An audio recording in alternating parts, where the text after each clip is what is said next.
And this is Steven Spraragen, who was our California officiant. He's putting the outlaw on here, so I had to bring him up. Anyway, so thank you all again for coming out. I know it's a little late, so we won't yammer too much, I hope. But do you guys have any questions or anything? Yes. Yeah, yes. Are you planning to get married in the 4 new states? It's 3, actually. Minnesota voted down a ban. So it's marriage equality is still yet to happen there. I'm blind as a bat here, I'm sorry. But yes. Turn it off, but then they can't see. Yeah, then they can't see me. You have to see me. But yes, we actually, even as, I think we're already targeting January 10th Maryland wedding date. So it's just happened, in fact, today. The Maryland people at the Creative Alliance with the film screen, because if you come back, you can have the wedding here. And we'll screen your movie again. So, anyway, that's still in the offing. But yeah, we're gonna keep going. We'll keep going until they drag us away kicking and screaming, or they give us marriage equality federally. Any other questions? Anything? Yes, way in the back. Way in the back. Way in the back, hello. Is there anything new about Pat's, Steven's father? I mean, yeah, nothing new in terms of his stance on any of this. Steven's relationship with his father is as good as it has always been. They are a loving pair, the two of them. This is just an issue. He couldn't jump the fence on this issue, unfortunately. So, but things are still status quo. Same with myself and my brother. I mean, we didn't, hopefully demonize them in this film in any way. It was just, they were just only so far that they felt that they could go at the time. Anybody else? Anybody questions for Steven about? Yes, here on the side. Yeah. Hey. I have a question and then a comment. Okay. So my question is, how'd you guys get George Takei? Takei.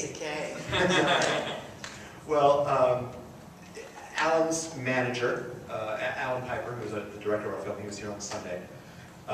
His manager really cast the net wide as we were looking for a narrator. But he had a direct contact with George's manager, aka his husband Brad, and sent a rough cut of the film directly to them, and they expressed an interest in it. And as soon as they made any kind of noise, I was like, because I like the Star Trek a little bit. Yeah. If you're this much more of a Star Trek fan than I, you have a closet full of uniforms and you speak Klingon.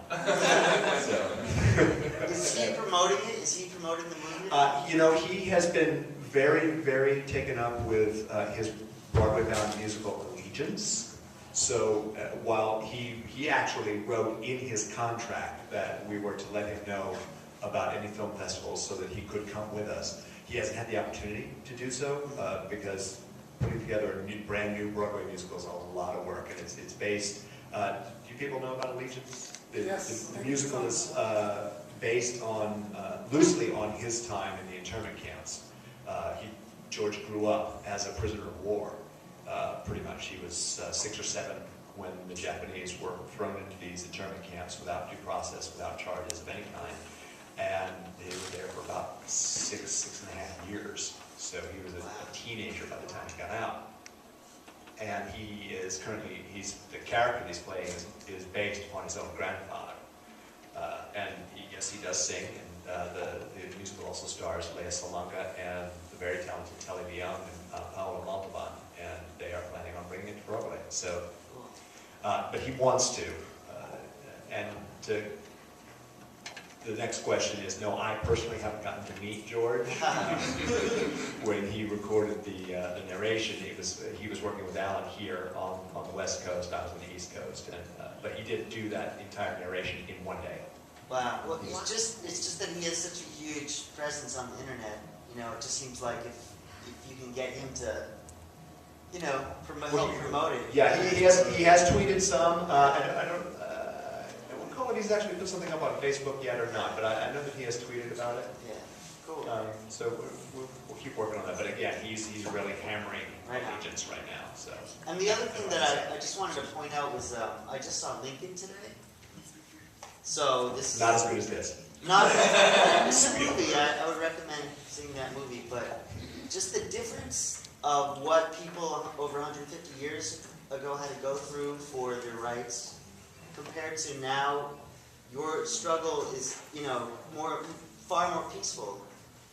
And I think that just something that has struck me is to keep that in mind for everybody, that even if there are things that are unfair, unjust in the world, in this country now, that we've actually really progressed quite a bit. We come in peace. Yeah. We do. Yeah, it's amazing. So it's incredible that this revolution is happening now peacefully, as opposed to, it could be way far worse. So. Absolutely. And the more important question is, did Sally Field cry more than I did? You cried more than Sally Field. Oh, okay. In the front here. Yes? Yes. I always thought it was weird that California isn't leading the way on this issue. Is that part of what brought you out here to have this? That was part of it. The main part was that we had wonderful, amazing friends like Stephen and Dominic, and Los Angeles friends. and Los Angeles friends who made the trip up here, who deserved to be a part of the journey, and couldn't if we didn't do something here on this coast. And again, to make that statement about Proposition 8. So yeah, I mean, it all sort of fed into itself in that way. So where did you find Sophie? On the interwebs, of course. The interwebs. Ring bearer dogs for sale. Yeah. Sophie Schnoodle. Sophie Schnoodle. We love Sophie She's so Schnoodle. I think fabulous. it's a tie between Sophie being the star and Stephen's mother being the star. Right. Yes. So, Sophie and Juana will get letters. Juana wins the prize. Anything else, you guys? Any questions? Yes, sir. So I don't know what your lives were like before you started making the movie and doing all this festivals and whatnot. Right. Does this make you into an activist now, or does it just sort of make it official, or does it change Yeah, your life? I do, through this process, have begun to think of myself at least as a marriage equality activist, for sure. I'm not a stumper. Like I say, I come in peace. I want to give a message of love and say, we're not trying to take away anything from anybody, but we're here and we're not going to stop being gay. Jesus isn't going to wave a magic wand and turn us all straight, and you need to start learning how to live with us in peace. I mean, that's where I'm coming from on all of this. So yes, I do think of myself in terms of a marriage equality activist now. Yeah. Anything else? Anybody else? Tell you two quick stories, independent of the film. I had just been at the Tacoma International Film Festival. I flew into Austin, Texas, literally landing at the cinema for the Austin Gay and Lesbian Film Festival about 30 minutes before the movie was to begin screening.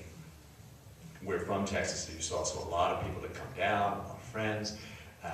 My niece, who is the eldest daughter of my brother that's in the film, was there with her husband, and my mother-in-law came. But I'd been in such a whirlwind. I just sat down, and the movie started, and then as we were getting to the Texas moment, I went, oh, crap. There's family here with us.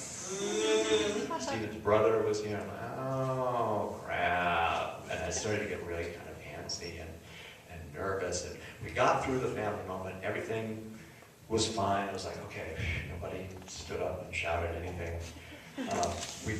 We're going through the process of the film. We get to the Washington, D.C. wedding. I'm sitting here. Stephen is here. Juana, my mother-in-law, is there. And as we get to the Washington wedding, Juana turns to Stephen and, not whispering, mind you, goes, Patty's such a crybaby. The 3 rows in front just fall apart. I'm like, thanks, Mom.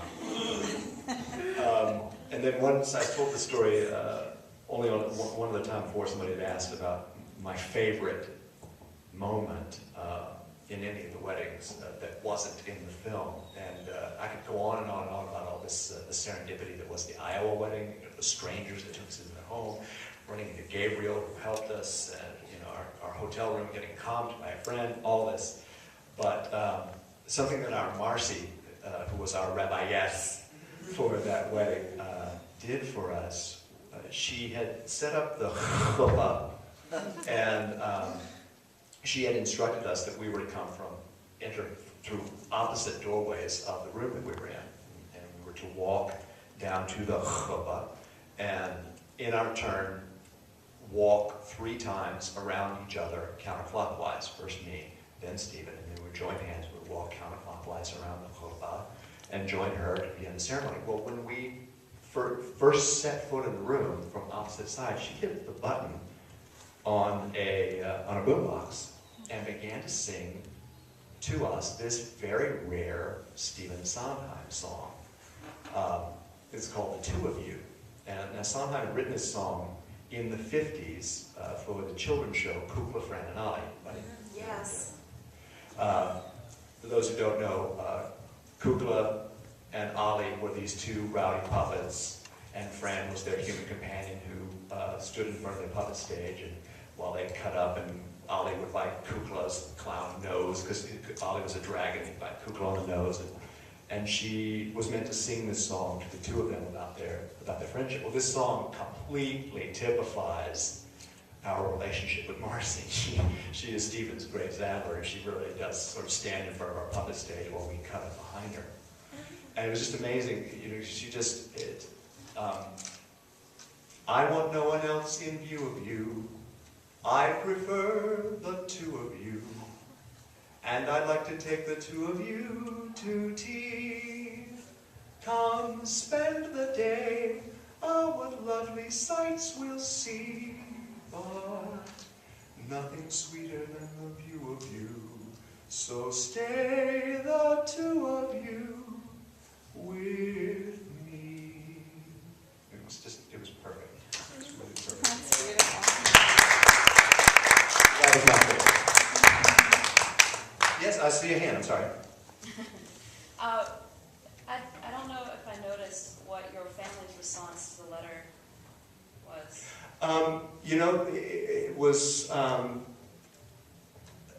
It was resoundingly quiet for a time. I did get a response from my mother's sister, my aunt Marcia, who she had sort of the same kind of feelings that other family members had. She said she sent me her love. She said that while she couldn't necessarily support my lifestyle choice, she loved me and she wanted nothing but happiness for me and Stephen. And that's what she said. Everybody else was like, yeah, we knew. Whatever. So, I'm curious, are you 2 guys right here? Are you a couple?